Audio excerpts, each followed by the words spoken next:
لیکن میرے دوستو، نیکی کا مول بڑھ جانا، نیکی کے بھاؤ بڑھ جانا، اس سے فائدہ وہی اٹھائے گا جسے اپنی زندگی کے اصل مقصد کا پتہ ہو۔ دنیا کے اندر کوئی بھی چیز اللہ نے پیدا کی ہے، وہ چاہے انسان ہے، جاندار ہے، بے جان چیز ہے، کوئی بھی چیز ہے، ہر ایک کی چیز کے، ہر ایک کے پیدا کرنے کا مقصد ہے، اور انسان کے پیدا کرنے کا بھی مقصد ہے، اور وہ مقصد ہی انسان کو دنیا اور آخرت کے اندر قیمتی بنائے گا۔ جس کا مقصد کوئی نہیں ہوتا، آپ دیکھیں گے کہ ان کی زندگی ایسی، یعنی کہ تذبذب کا شکار ہوتی ہے کہ ایسے لوگ یا تو خودکشیاں کرتے ہیں، اور یا پھر خود مرتے ہیں یا دوسروں کو مارنے میں لگ جاتے ہیں، اور ان کی زندگی ایسی بے راہ روی کا شکار ہو جاتی ہے کہ خود بھی ڈوبتے ہیں اور اپنے ساتھ کئیوں کو لے کر ڈوب جاتے ہیں۔ تو زندگی کا ہر ایک کی زندگی کا مقصد ہے، اس لیے عقل مند انسان وہ ہے جو اپنی زندگی کے مقصد کو پہچانے، پھر اس مقصد اور منزل کو پانے کے لیے انسان اپنے سفر کو جاری رکھے۔ تو انسان کو دنیا کے اندر جو بھیجنے کا مقصد تھا اللہ رب العزت کا، جیسے قرآن پاک میں بھی کئی جگہ آیا کہ اللہ رب العزت نے سب لوگوں کو چاہتے تو ہدایت دے دیتے، نہیں دی، سارے انسان ایمان والے بن جاتے، سارے انسان امیر بن جاتے، کوئی ایک بھی غریب نہ ہوتا، سارے انسان ایک سطح کے ہوتے، یا کم مال والے ہوتے یا زیادہ مال والے ہوتے، سب ایک جیسے ہوتے، لیکن اللہ رب العزت نے ایسا نہیں کیا۔ ہدایت کو بھی اللہ رب العزت نے کے اندر سب کو ایک برابر نہیں کیا، عقل کے اندر اللہ پاک نے سب کو ایک برابر نہیں کیا، صحت کے اندر اللہ پاک نے سب کو ایک برابر نہیں کیا، مال و دولت کے اندر اللہ پاک نے سب کو ایک برابر نہیں کیا، اور کسی کو کم مال دیا، کسی کو زیادہ مال دیا، پھر ایک دوسرے کی ضرورتیں ایک دوسرے کے ساتھ لگا کر اللہ پاک نے اس دنیا کے نظام کو چلا۔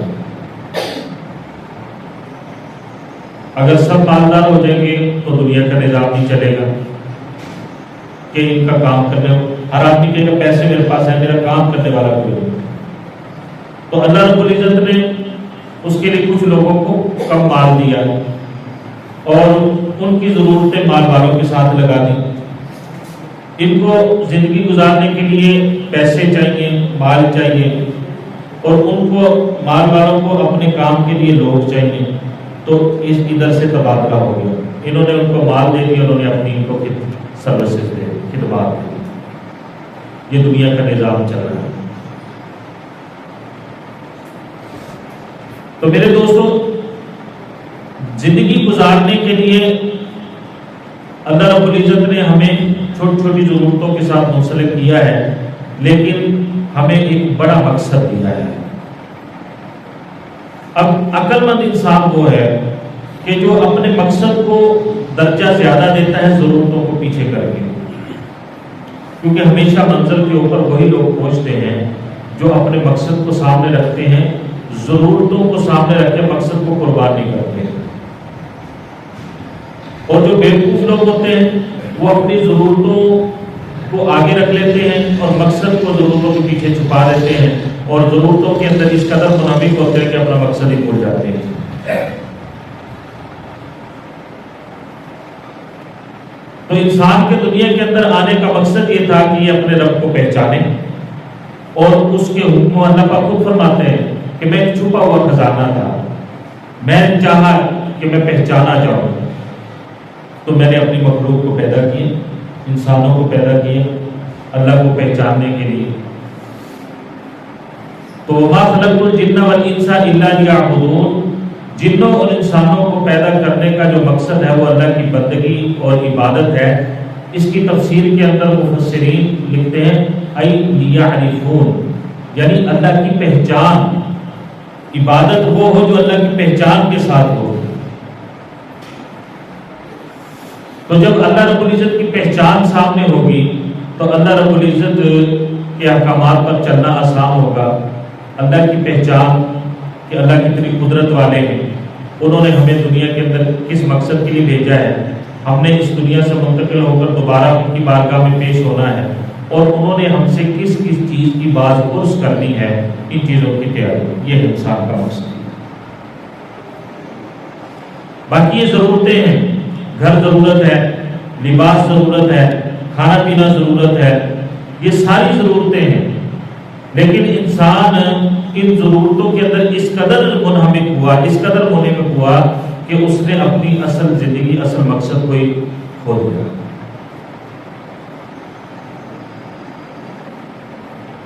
یہی وجہ ہے کہ جب مقصد کو کھو دیا تو منزل پر کیسے پہنچیں گے. اب میرے دوستوں، حضرات صحابہ رضی اللہ عنہ، حضرات انبیاء، یہ آ کر انبیاء نے اپنی اپنی امتوں کو انسانوں کا زندگی کا اصل مقصد دوبارہ یاد دلایا. خلق الانسان ضعیفا، انسان بھلکڑ ہے، ضعیف پیدا کیا گیا ہے، بھول جاتا ہے کہ میں کیوں دنیا کے اندر آیا تھا، مجھے اللہ نے کیوں بھیجا تھا، اور مجھے پیدا کرنے والا کون ہے، اور کس مقصد کے لیے اس نے مجھے پیدا کیا ہے، اور ہم مر کر کہاں جاتے ہیں، اور مرنے کے بعد قبر کے اندر جب ہم دفنائے جاتے ہیں تو ہمارے ساتھ کیا معاملات پیش آتے ہیں، اور آگے ہماری کون سی منزل ہے، یہ انبیاء آ کر پھر یاد دلاتے ہیں.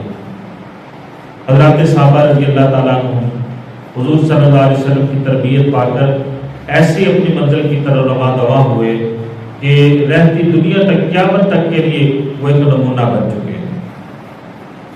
کہ جس نے بھی راستہ دیکھ، فرمایا کہ اصحابی کالنجوم فبأیہم اقتدیتم اہتدیتم، میرے سارے کے سارے صحابہ یہ ستاروں کی طرح ہے، جس کے پیچھے چلو گے راہ نجات کو پا جاؤ گے. ستاروں کے ساتھ تشبیہ دی، اس لیے کہ اب تو ٹیکنالوجی آ گئی اور بہت ساری یعنی کہ چیزیں آ گئی، ایسے آلے ایجاد ہو گئے جس سے آپ راستے کی سمت کی تعین کر سکتے ہیں. لیکن اس زمانے کے اندر ستاروں کو دیکھ کے ہی راستے متعین کیے جاتے تھے. آپ صحرا میں ہو، آپ جنگل کے اندر ہو، آپ سمندر کے اندر ہو، ستاروں کے ذریعے سے راستوں کا پتہ چلایا جاتا تھا کہ اس طرف اس سمت کو جانا ہے. تو اسی وجہ سے حضرات صحابہ کو حضور نے فرمایا یہ ستارے ہیں، ان کو دیکھ کر اپنی سمت کا تعین کرو، ان کو دیکھ کر اپنے راستوں کا تعین کرو، اپنی منزل کا تعین کرو کہ تم نے کس سمت کے اندر جانا ہے. اور اگر دیکھا جائے تو حضرات صحابہ میں سے سب سے بڑا نام جو ہے عورتوں میں حضرت اماں خدیجہ رضی اللہ تعالیٰ عنہ کا آتا ہے. حضور صلی اللہ علیہ وسلم کی بیوی، 25 سال کی عمر میں رسول پاک صلی اللہ علیہ وسلم نے حضرت اماں جان سے نکاح کیا، اور حضرت اماں جان رضی اللہ عنہ کی عمر کتنی تھی؟ 40 سال. نکاح ہو گیا. حضور صلی اللہ علیہ وسلم کے سب سے پہلے بیٹے حضرت اماں خدیجہ سے پیدا ہوئے، جن کا نام رکھا گیا قاسم، اور انہی کے نام سے حضرت اماں خدیجہ رضی اللہ تعالیٰ حضور صلی اللہ علیہ وسلم کو ابو القاسم کہا جاتا ہے، ابو القاسم.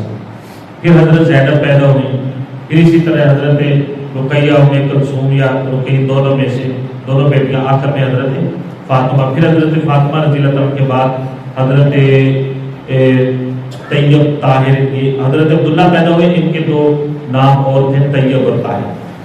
تو ٹوٹل 6 بچے حضور صلی اللہ علیہ وسلم کے حضرت اماں خدیجہ رضی اللہ عنہ سے پیدا ہوئے. اور حضور صلی اللہ علیہ وسلم کی بیٹی حضرت زینب رضی اللہ عنہ کا نکاح حضور صلی اللہ علیہ وسلم کے نبوت کے اعلان سے پہلے ہو گیا، عمر بن العاص رضی اللہ عنہ. یہ اس زمانے کے اندر مسلمان نہیں ہوئے تھے، اور ان کا نکاح بھی یعنی دین ابراہیمی کے مطابق ہوا، کیونکہ حضور صلی اللہ علیہ وسلم نے نبوت کا اعلان نہیں فرمایا تھا. تو جب حضور صلی اللہ علیہ وسلم نے نبوت کا اعلان فرمایا تو ابو لہب کے 2 بیٹے، جنہوں نے بڑی مجلس میں حضور صلی اللہ علیہ وسلم کی بیٹیوں کو طلاق دی، تو پوری برادری نے ابو لہب سمیت حضرت عمر بن العاص پر بہت زور لگایا کہ تم بھی حضرت زینب رضی اللہ عنہ کو طلاق دو. اور اس طریقے سے، لیکن حضرت عمر بن العاص رضی اللہ عنہ اس وقت مسلمان نہیں ہوئے تھے، لیکن بہت بہادر تھے، مالدار تھے اور تاجر تھے اور امین تھے. تو جب حضور صلی اللہ علیہ وسلم کی بیٹی کو انہوں نے طلاق نہیں دی، جب دن گزرتے گئے حضور صلی اللہ علیہ وسلم ہجرت فرما کر مدینہ تشریف لے گئے، وہاں سے پھر غزوہ بدر ہوا۔ غزوہ بدر کے اندر جو قید ہوئے ان میں حضرت عمر بن العاص رضی اللہ عنہ بھی تھے کہ جو قیدی ہو کر آئے۔ تو حضرت اماں خدیجہ رضی اللہ تعالیٰ کی یہ بڑی بیٹی ہیں، ان سے پہلے حضرت قاسم پیدا ہوئے جو بڑے حضور کے سب سے پہلے بیٹے، جو یعنی تقریباً چند ماہ کے بعد ان کا بھی انتقال ہو گیا۔ حضور صلی اللہ علیہ وسلم کے 3 بیٹے پیدا ہوئے، جو حضرت عبداللہ رضی اللہ عنہ جو سب سے آخر میں پیدا ہوئے، یہ 6 بچے حضرت اماں خدیجہ رضی اللہ عنہ کی اولاد تھی۔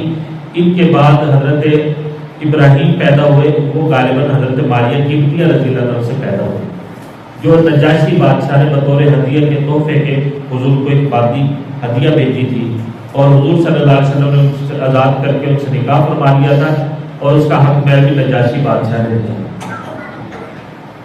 تو حضرت ابراہیم ان سے پیدا ہوئے۔ ٹوٹل یہ 7 بچے تھے حضور کے، 3 بیٹے اور 4 بیٹیاں۔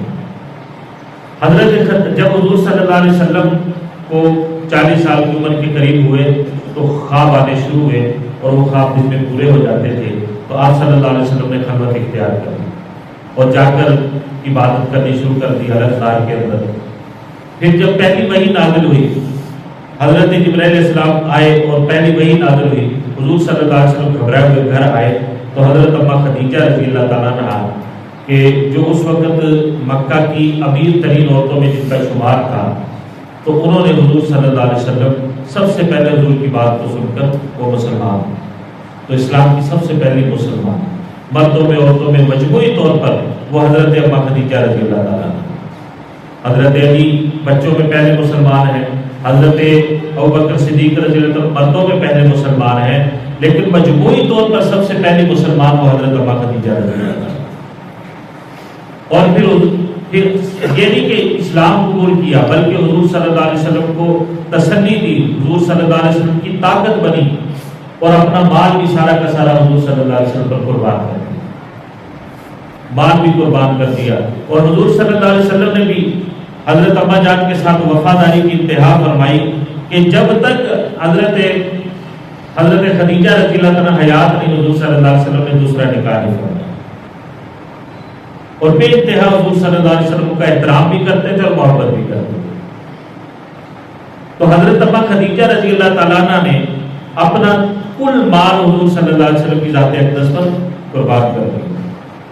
تو چونکہ ان کی بڑی بیٹی حضرت زینب رضی اللہ عنہ کی شادی ان کی حیات کے اندر ہو گئی تھی، تو ان کو انہوں نے ایک ہار مرحمت فرمایا تھا۔ تو یہ تقریباً 11 رمضان کو یہ اللہ کو پیاری ہوئی، اور ان کی عمر اس وقت تھی تقریباً 64 سال۔ 64 سال کی عمر کے اندر یہ دار فانی سے ہجرت فرما گئی اور ان کا انتقال ہوا۔ تو حضور صلی اللہ علیہ وسلم کو ان کے وہ سال جس سال حضرت اماں خدیجہ رضی اللہ عنہ کا انتقال ہوا اس کو عام الحزن کہا جاتا ہے، اس لیے کہ اسی سال حضرت ابو طالب کا بھی انتقال ہوا جو حضور کے چچا تھے اور حضور صلی اللہ علیہ وسلم کے لیے ڈھال کی طرح حضور کے ساتھ رہتے تھے۔ اور ایک حضرت ابو طالب تھے اور دوسرے حضرت اماں خدیجہ رضی اللہ عنہ، ان دونوں کی وجہ سے قریش میں اتنی ہمت نہیں تھی کہ وہ حضور صلی اللہ علیہ وسلم کی طرف میلی آنکھ سے دیکھیں، لیکن پھر بھی انہوں نے بہت ساری کوشش کی۔ اسی دوران انہوں نے حضور صلی اللہ علیہ وسلم کا سوشل بائیکاٹ بھی کیا۔ حضرت ابو طالب، حضرت اماں خدیجہ، یہ سارا ان کا جو پورا خاندان تھا، ایک شعبہ ابو طالب کی گھاٹی تھی، اس کے اندر ان کو نظر بند کر دیا گیا، اور 3 سال تک کوئی کھانے کے لیے ان کو نہیں دے سکا، اور درختوں کے پتے کھا کر 3 سال تک جناب رسول کریم صلی اللہ علیہ وسلم نے اپنی ساری اولاد بیٹیوں کے ساتھ وہاں گزارا کیا۔ ہواؤں کے ذریعے سے پتے آنے، حضور صلی اللہ علیہ وسلم کو چن کر لاتے جھولی مبارک کے اندر اور فرماتے آؤ فاطمہ، آؤ زینب، آؤ میری بیٹی ام کلثوم، آؤ رقیہ، تم بھی کھا لو، تم بھی کھا لو۔ تو ایک موقع پر حضرت خدیجہ رضی اللہ عنہ کے جو بھتیجے تھے، بھائی کے بیٹے، وہ کچھ کھانا وغیرہ لے کر آ رہے تھے تو ان کو روک لیا گیا۔ تو مکے کے کسی سردار نے یہ کہا کہ کم سے کم اس کو اپنی پھوپھی کے لیے کچھ لے جانے دو۔ تو اس قدر سخت حالات برداشت کرنے کے باوجود بھی حضرت اماں خدیجہ رضی اللہ تعالیٰ عنہ حضور صلی اللہ علیہ وسلم کا ساتھ نہیں چھوڑا. یہ جتنے بھی حالات آ رہے تھے حضور کے اعلان نبوت کی وجہ سے آ رہے تھے. حضرت اماں خدیجہ رضی اللہ تعالیٰ عنہ کے فوت ہونے کے بعد بھی حضور صلی اللہ علیہ وسلم جب بھی ان کا تذکرہ ہوتا تھا تو یاد کرتے ہوئے رو پڑتے تھے. حضور کی آنکھوں سے آنسو نکل آتے تھے. اور اس بات پر حضرت عائشہ رضی اللہ تعالیٰ کہتی ہیں کہ ہمیں بڑا رشک ہوتا، مجھے بڑا رشک ہوتا تھا حضرت خدیجہ رضی اللہ تعالیٰ. اور کبھی حضور صلی اللہ علیہ وسلم گھر کے اندر کوئی اچھی چیز بناتے تھے تو حضرت اماں خدیجہ رضی اللہ عنہ کی سہیلیوں کا پتہ ڈھونڈ ڈھونڈ کر ان کے گھر کے اندر بھیجا کرتے تھے. غزوہ بدر ہوا، عمرو بن العاص یہ قید ہو گئے اور فیصلہ یہ ہوا کہ یہ جو قیدی ہیں ان کا فدیہ لے کر ان کو چھوڑ دیا، آزاد کر دیا جائے. تو حضرت زینب رضی اللہ عنہ مکہ میں تھی، حضور ہجرت فرما کر مدینہ تشریف لا چکے تھے. انہوں نے وہ ہار اماں خدیجہ رضی اللہ تعالیٰ عنہ والا وہ حضور صلی اللہ علیہ وسلم کی خدمت میں بھیجا حضرت عمرو بن العاص رضی اللہ عنہ کی آزادی کے لیے. تو جب حضور صلی اللہ علیہ وسلم نے وہ ہار دیکھا تو حضور کی آنکھیں بھر آئی. تو حضور صلی اللہ علیہ وسلم نے اپنے جانثار صحابہ سے کہا اگر تم لوگ یعنی اگر اجازت دو تو یہ ہار بھی واپس کر دیا جائے اور عمرو بن العاص کو بھی آزاد کر دیا جائے. تو صحابہ ویسے جانثار تھے، ان کا سلاخوں پر حضور کا حکم اور ان کو آزاد کر دیا گیا، ہار بھی لوٹا دیا گیا. لیکن ان سے یہ وعدہ لیا کہ جا کر حضرت زینب رضی اللہ عنہ کو مدینہ بھیج دو. اگرچہ مسلمان ہی ہوئے تھے لیکن حضرت زینب رضی اللہ عنہ کے ساتھ حسن سلوک ان کا کبھی تبدیل نہیں ہوا. اور وعدے کے مطابق مکہ پہنچے، وہاں پہنچ کر حضرت زینب رضی اللہ عنہ کو وہاں بھیجا. تو اپنے چھوٹے بھائی کے ساتھ روانہ کیا. تو جیسے مکہ سے نکلنے لگے تو کچھ سردار سامنے آ گئے کہ ہماری یہ بے عزتی ہے کہ علل اعلان محمد صلی اللہ علیہ وسلم کی بیٹی مکہ سے چلی جائے، ہماری یہ بے عزتی ہے. وہ لے کر واپس آ گئے. ایک دو دن کے بعد پھر رات کے وقت ان کو لے کر نکلے تو ایک بدبخت نے آ کر اس قدر بعض روایت میں آتا ہے کہ نیزہ مارا جس سے وہ پیٹ سے بھی ان کا بچہ ضائع ہو گیا. اور بعض کہتے ہیں کہ اس سختی سے آ کر ان کو ڈانٹا کہ ڈر اور خوف کی وجہ سے ان کا اسقاط ہو گیا، یعنی وہ بچہ گر گیا. اسی طرح زخمی حالت کے اندر آگے پہنچے. حضور نے دو صحابہ کو بھیجا تھا جو کافی آگے تک حضرت زینب رضی اللہ عنہ کو لینے کے لیے آئے تھے. تو یہ وہاں پہنچ گئی. حضور صلی اللہ علیہ وسلم نے پھر ان کو اپنے پاس رکھا. اتنے میں حضرت عمرو بن العاص اپنے مکہ کی تجارت کے لیے گئے. تو مکہ کے لوگوں کا بہت زیادہ مال ان کے پاس تھا، امین تھے، امانت دار تھے، بہادر بھی تھے، سچے بھی تھے. تو جب یہ وہاں سے آ رہے تھے تو مسلمانوں کی ایک جماعت نے ان پر حملہ کیا، ان کا سارا سامان مدینہ کی طرف چھوڑ دیا. یہ اپنی جان بچاتے ہوئے مدینہ آئے حضرت زینب رضی اللہ عنہ کے پاس. حضرت زینب رضی اللہ تعالیٰ عنہ نے ان کو امان دے دی. فجر کی نماز ہوئی تو حضرت زینب رضی اللہ عنہ عورتوں والی طرف سے اونچی آواز میں کہا کہ حضرت زینب رضی اللہ تعالیٰ عنہ نے عمرو بن العاص رضی اللہ عنہ کو امان دے دی ہے. تو جب حضور صلی اللہ علیہ وسلم نے آواز سنی تو حضور نے تمام صحابہ کو متوجہ کر کے فرمایا کہ جو میں نے سنا وہ تم نے بھی سنا ہے. سب صحابہ نے کہا کہ ہم نے بھی سنا ہے. پھر حضور صلی اللہ علیہ وسلم نے فرمایا کہ مسلمانوں میں کوئی ادنا سا آدمی بھی کسی کو امان دے دے گا تو اس کی امان کو قبول کیا جائے گا.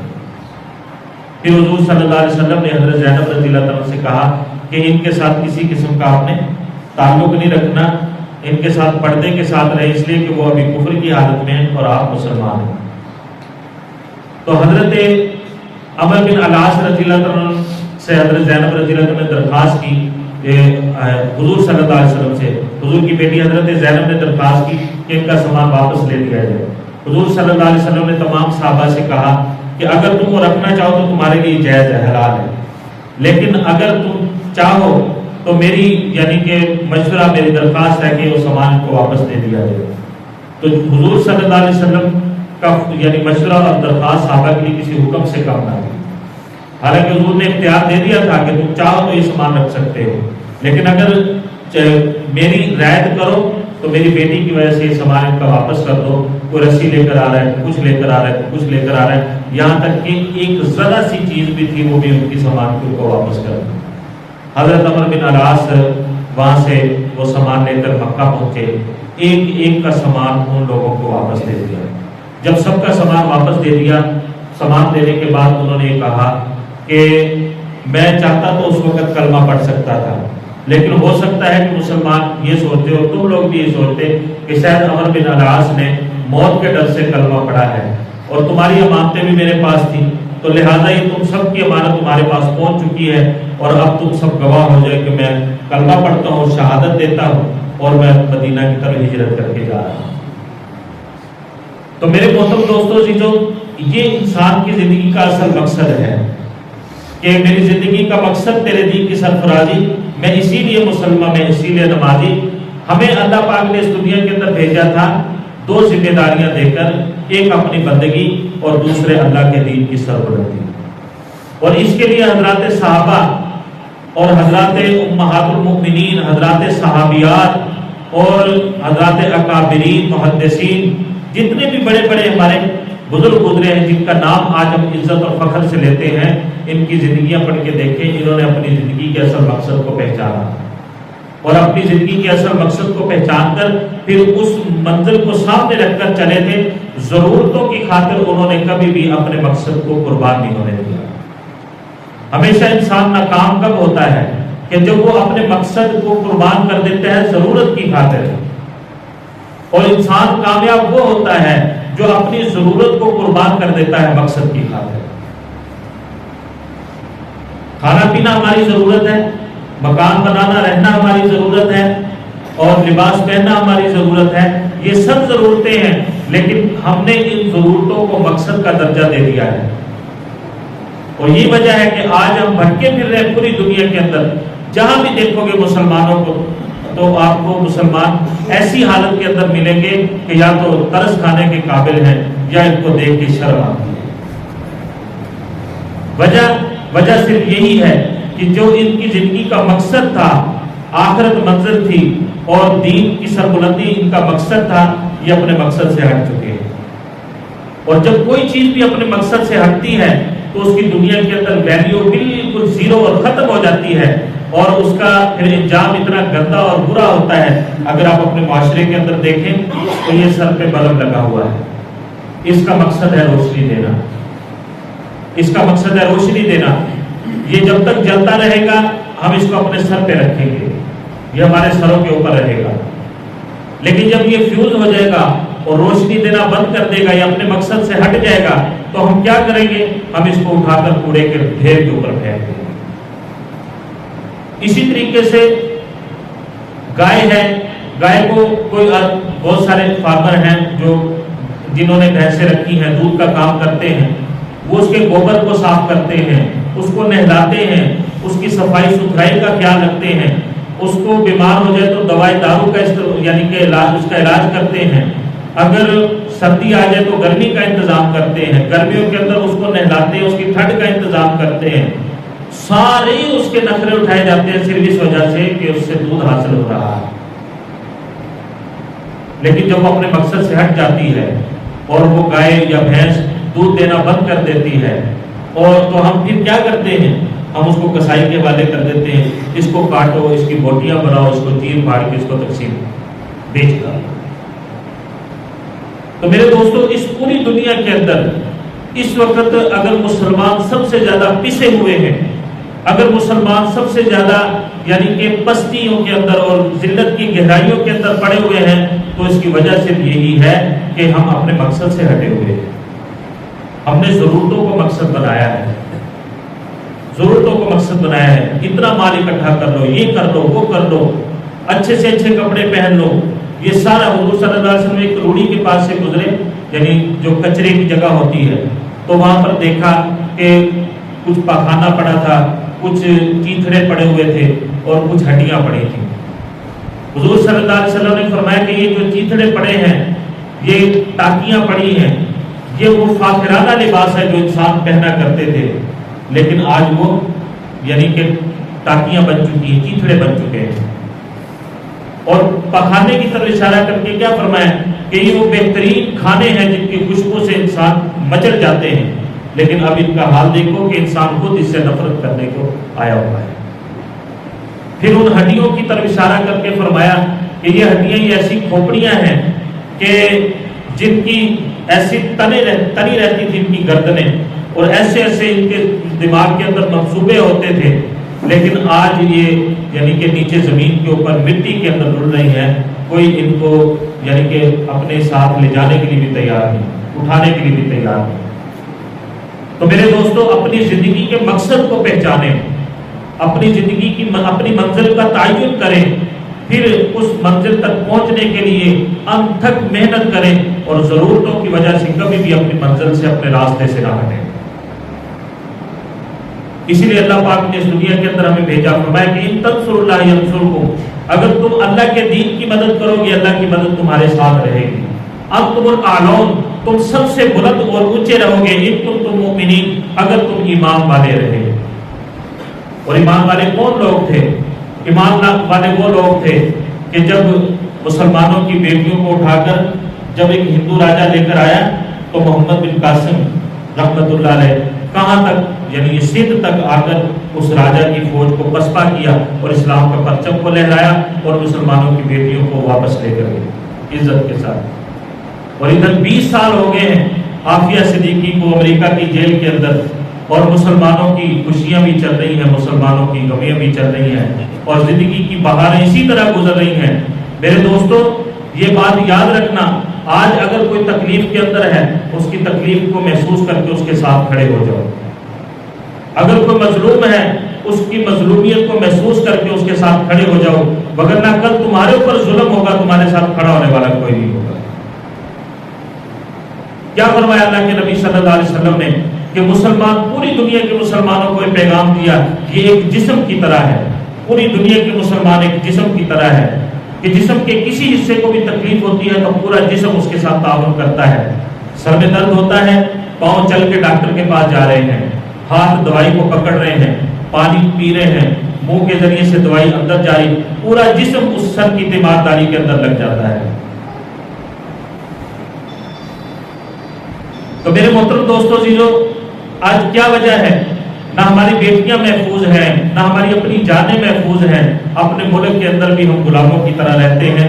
اس کی وجہ سے یہ نہیں ہے کہ ہمارے پاس ٹیکنالوجی نہیں ہے، ہمارے پاس تعلیم نہیں ہے، ہمارے پاس سمجھ بوجھ نہیں ہے، سارا کچھ موجود ہے، دولت بھی موجود ہے۔ مسلمانوں کے پاس جتنی دولت اس وقت ہے پہلے زمانوں میں نہیں تھی۔ تیل مسلمانوں کے پاس ہے، گیس مسلمانوں کے پاس ہے، فوج مسلمانوں کے پاس ہے، اور ٹیکنالوجی مسلمانوں کے پاس ہے، ایٹم بم مسلمانوں کے پاس ہے، سب کچھ مسلمانوں کے پاس ہے۔ نہیں ہے تو اللہ کا دین اور اس دین کا لحاظ مسلمانوں کے پاس نہیں ہے۔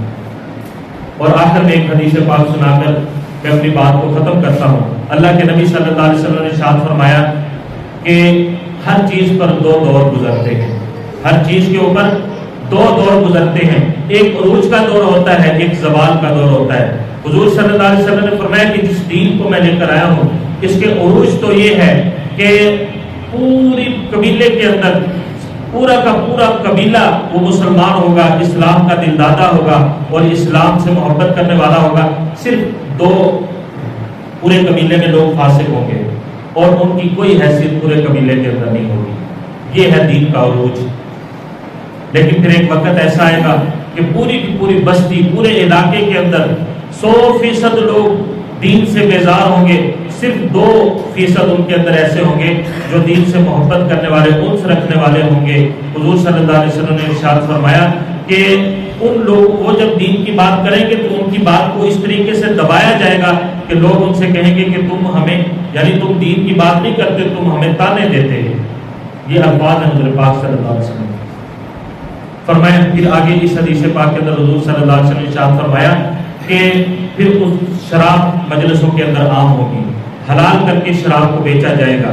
پھر حضور صلی اللہ علیہ وسلم نے فرمایا کہ ایک آدمی محفل میں شراب پیے گا اور شراب پی رہے ہوں گے، محفل کے اندر سامنے سے ایک عورت گزرے گی، یہ شراب پینے والے اس کا دل مچلے گا، یہ اٹھ کر اس عورت کی طرف جائیں گے اور اس کو برائی کی دعوت دیں گے، تو وہ ان لوگوں کے سامنے ایسے جھک جائے گی جیسے دمبے والی بھیڑ جو ہے اپنی دمبی کو اٹھا کر زنا کے لیے اپنے آپ کو پیش کرتے ہیں۔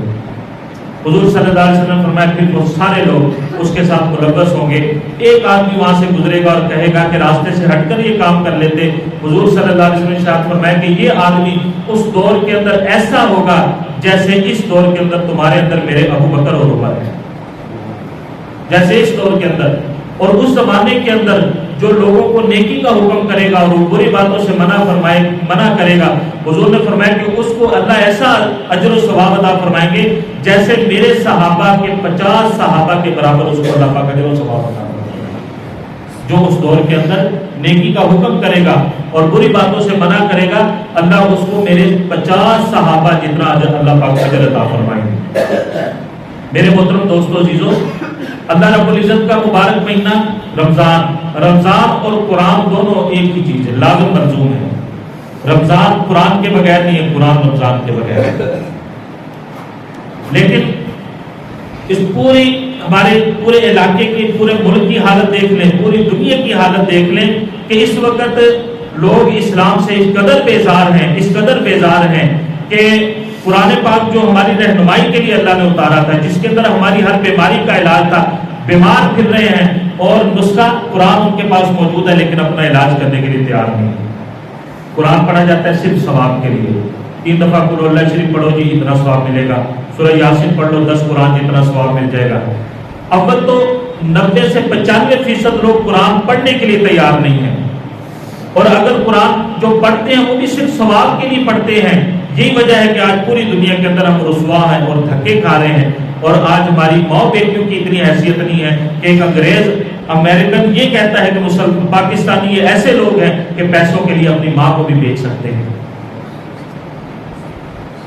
تو قرآن آیا تھا ہماری رہنمائی کے لیے، ہماری ہدایت کے لیے، ہماری آخرت سنوارنے کے لیے، ہماری دنیا سنوارنے کے لیے. لیکن آج ہم نہ اس کو سمجھنے کے لیے تیار ہیں نہ اس کو پڑھنے کے لیے.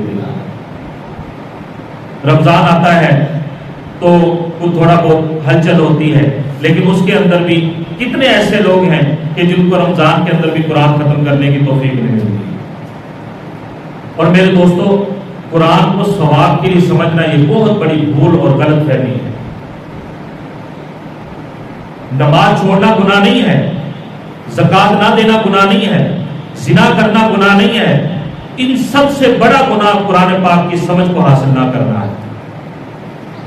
یہ قرآن اللہ کا کلام ہے، اس کے اندر اللہ نے ہمیں کیا پیغامات دیے ہیں، اللہ نے ہم سے کیا گفتگو کی ہے. اگر پورا قرآن خود ترجمے سے نہیں پڑھ سکتے، کسی عالم کے پاس بیٹھ کر اس کی مجلس کے اندر اس کو سیکھ تو سکتے ہیں، یا کم سے کم سن تو سکتے ہیں کہ چلو ایک دفعہ ہمیں پتہ ہی چل جائے کہ یہ مضمون ہم پڑھ تو لیں کہ پروردگار کا ہمارے لیے پیغام کیا کیا ہے. 40 دن جو آدمی درس قرآن کے اندر بیٹھ جائے اس کی زندگی تبدیل نہ ہو، اب مجھے آ کر پکڑ لیں. میں اب اس مجلس کے اندر ایسے کتنے لوگوں کو میں کھڑا کر کے آپ کو دکھا سکتا ہوں صرف درس قرآن کی وجہ سے ان کی زندگی بدل گئی. قرآن ایک نور ہے، قرآن ہماری ساری بیماریوں کا علاج ہے، لیکن ہم اس سے علاج کرنے کے لیے تیار وقت نہیں ہے ہمارے پاس. اس لیے کہ ہم اپنی زندگی کے مقصد سے ہٹ کر ضرورتوں کے اندر اس قدر منہمک ہو گئے ہیں، اس قدر منہمک ہو گئے ہیں. اللہ پاک نے بھی کہا کہ چلو ٹھیک ہے، جس طریقے سے دودھ نہ دینے والی بھینس کو اس کا مالک کسائی کے حوالے کر دیتا ہے، تو ہمارے اس مالک نے ہمیں بھی ان کافروں کے حوالے کر دیا. ان کو مارو، ان کو کاٹو، جو مرضی کرو، ان کا کوئی پوچھنے والا نہیں کرتا. تو خدا را میرے دوستو، اس مبارک مہینے کی برکت سے اگر دل کے اندر اللہ پاک نے بات ڈال دی ہے، اپنی زندگی کے مقصد کو تعین کریں، اپنی منزل کو سامنے رکھیں اور ضروریات کو اصل نہ سمجھیں. پوری ہو گئی تو بھی ٹھیک ہے. ایک آدمی نے پہاڑی سے لاہور جانا ہو تو راستے کے اندر کئی جگہ پر گاڑی رکتی ہے، کہیں پر وہ پانی پی لیتا ہے، کہیں پر پیاس لگی ہوتی ہے، گاڑی بھی رکی ہوتی ہے، سوچتا ہے کہ آگے منزل پر جا کر ہی پیئیں گے. حضرت لاہوری رحمت اللہ علیہ کے بارے میں آتا ہے، تھکے ہوئے رات کو آدھی رات کو واپس پہنچے. ان کے بیٹے مولانا عبید اللہ رحمت اللہ علیہ ساتھ تھے، تو بیٹھ کر اپنا روزانہ کا معمول کا ذکر شروع کر دیا. آدھی رات کا وقت ہے اور ذکر کرتے کرتے اونگ آ رہی ہے بار بار، یعنی کہ ایسے سر اس طرف ڈھلکتا ہے، اس طرف ڈھلکتا ہے اور تھکاوٹ بھی ہے، لیکن اللہ کا ذکر کیے جا رہے ہیں. بیٹا کہنے لگا کہ ابا جان آرام کر لے، صبح اٹھ کے ذکر پورا کر لینا. تو کیا فرمایا کہ بیٹا آرام تو قبر کے اندر ہی کریں گے، آرام تو قبر کے اندر ہی کریں گے. تو زندگی ملی تھی ہمیں کام کرنے کے لیے، اللہ کی میری زندگی کا مقصد تیرے دین کی سرفرازی. ہمیں اللہ کے دین کو پوری دنیا کے اندر سربلند کرنے کے لیے اللہ نے بھیجا تھا. تو یہ ہماری زندگی کا مقصد تھا اور ہماری منزل آخرت ہے. تو آئے تو ہم اس کام، زندگی ملی تھی کام کرنے کے لیے، قبر رکھی ہے اللہ نے آرام کرنے کے لیے، اور جنت اللہ نے دینی ہے انعام اور عیش کرنے کے لیے. تو میرے دوستوں بس اس چیز کو اپنا اس پر فوکس کریں، اس کو اپنے سامنے رکھیں، اس کو متعین کریں. اس دنیا کو، اس میں تن آسانیاں، اس میں لذتوں کے پیچھے بھاگنا، اس میں مزوں کے پیچھے بھاگنا، اس میں ہر طرح کی عیش کرنے کا سوچنا، یہ میرے دوستوں بہت بڑی بیوقوفی ہے. یہ کافروں کا کام ہے، ان کو کرنے دیں. مسلمانوں کے لیے اللہ نے عیش کی جگہ جنت بنائی ہے. ہر طرح کی راحت اور یعنی کہ تن آسانیوں کی جگہ اللہ نے جنت بنائی. ہر طرح کی خواہش پوری ہوگی. اللہ پاک فرماتے ہیں فَلَا تَعْلَمُ نَفْسٌ مَا أُخْفِيَ لَهُم مِّن قُرَّةِ أَعْيُنٍ جَزَاءً بِمَا كَانُوا يَعْمَلُونَ. آنکھوں کی ٹھنڈک کا ایسا سامان اللہ نے تمہارے لیے وہاں کر کے رکھا ہے کہ نہ کسی آنکھ نے دیکھا ہے، نہ کسی کان نے سنا ہے. یہ بدلہ ہے اس کا جو